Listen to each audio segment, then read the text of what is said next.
So let me first apologize if I sneeze, if I'm sounding nasally, dealing with something. Have you ever had one of those weeks where you just like, I don't know, I don't want to say it all the cliche, like I just don't feel pretty. But it's kind of just been one of those challenging weeks. I haven't been feeling well. I may do another video because I deal with fibroids, which is something that a lot of women of color, women deal with, and it's starting to get to the point where it's time for me to look into really doing something holistically about it.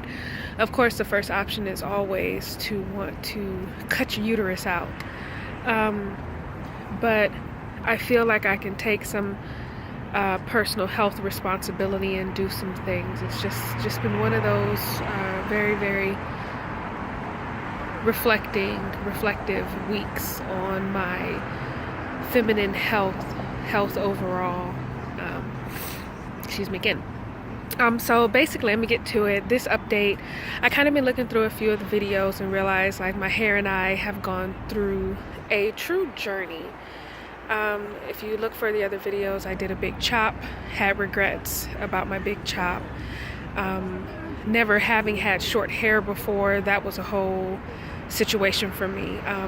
But then this process of growing it back and learning my texture and kind of everything I talk about in the other videos, I am now 3 weeks into my relocking process.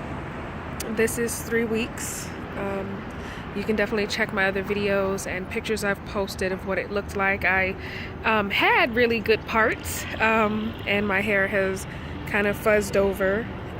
It still looks really neat to me.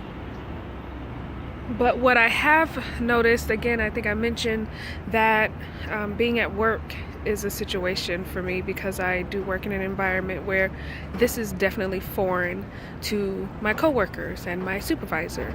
And I started this week once all the fuzzy came, and even though I'm tying it down and it's neat and in place, but I realized how, I guess, a little bit of insecurities I was feeling, knowing that it was completely different, not wanting to be judged, not wanting someone to think that my hygiene and my grooming wasn't up to par.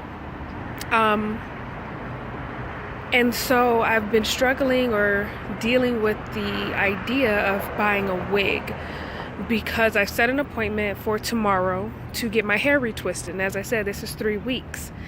I don't want to fall into the habit of retwisting my hair too soon, because I want my roots and my foundation to be really strong, to be really thick and have a chance to go through this process.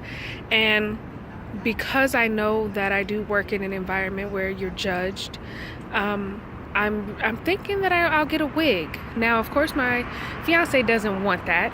He's not into wigs, and of course I've assured him and even myself that it's not something I'm going to be wearing all the time. I don't want to cover up this process.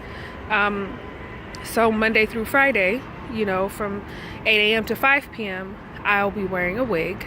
So far, this is what my thinking is. I'm reaching out. So I've researched natural hair wigs because, of course, I don't want long straight hair. Not that anything is wrong with that, but that is not my style. So I wanted something to fit along with my style, and I have found a few natural hair. I googled natural hair wigs or natural hair units, which I'm learning there's lingo, and what I like so far is the teeny weeny afro, and it's made by Finger Comber. They have a whole line of natural hair wigs and sew-ins, and I think they even have like pieces that you can add to your hair, and so I really like the look of their hair. Reading reviews of the Finger Comber pieces and units, they have really good reviews.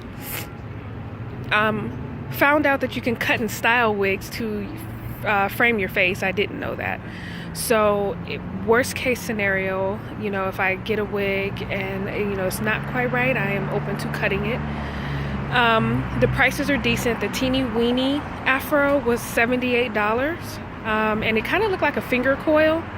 So I think I can get away with that. My only concern about that is the young lady who they had doing the demonstration. She left out her front part, like a little her edges, and I won't have that.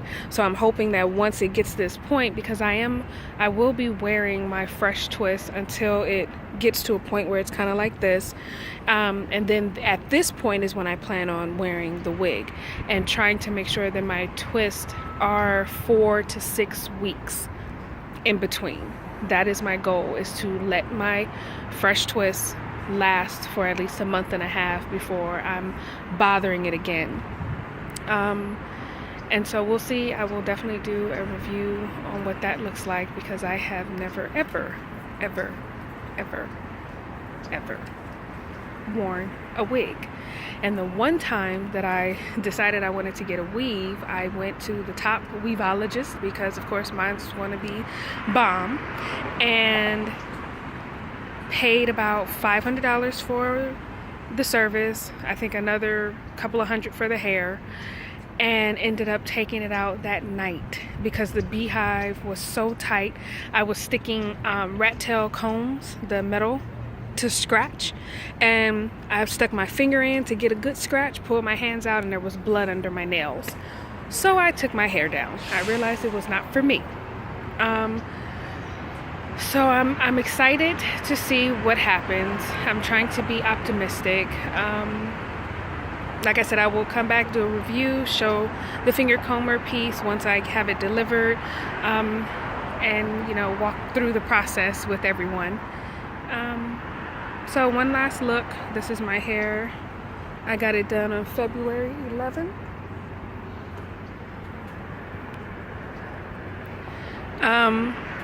February 11th. Today is March 3rd. I will be getting it retwisted tomorrow, March 4th.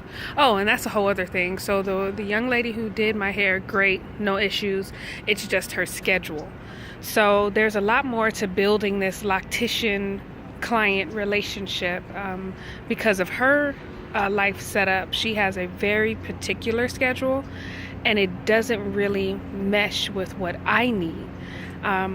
I would need someone who works late, during the week, because I get off at 5. I would need someone who's available weekends. And I know people book, so bookings go, but there are some weekends where she's just not working at all. And then it kind of pushed me too far out. Like, I believe her next Saturday appointment was kind of at the end of the month. Now, granted, if I had the wig, that wouldn't be a problem. So I don't see it being a problem for me working it out with her, because she is great. I will have to talk to her about the shea butter. Mention that in another video. But so I'm going to go to a young lady who actually used to retwist and style my locks when I had my locks a couple of years ago. So I'm going to go to her just for tomorrow, or maybe. I guess you could say I just haven't really settled anywhere just yet, but I'm going to go to her tomorrow. I'll do a quick, if not a video, at least take pictures and add that to some type of collage. I'm working on better video editing so that I can link stuff in and, do all the stuff other YouTubers do. But I think that's all I have so far. And everyone have a great weekend.